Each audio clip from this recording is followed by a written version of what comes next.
I'll admit that I had a bit of a panic attack when I first saw this question. It looked really intimidating.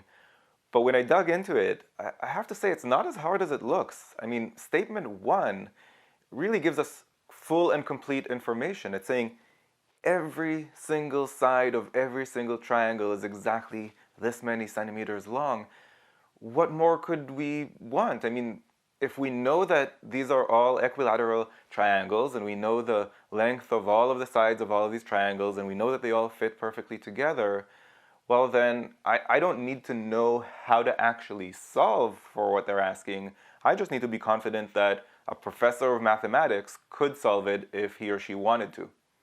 So statement 1 has to be sufficient on its own, and I'm going to eliminate the answer choices that claim that it's not. So B, C, and E are gone, and we're down to A or D.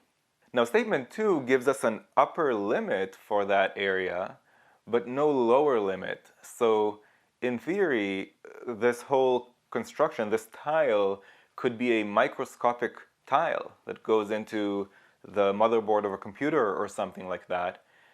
Or it could be as large as could fit within the upper limit provided in statement 2. So there's really an infinite range of possibilities, since there's no integer constraints here.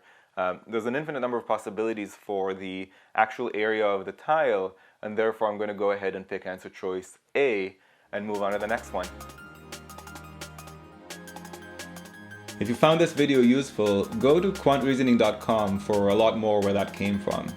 You should also click that like button and let me know in the comments below what you'd like me to make future videos about.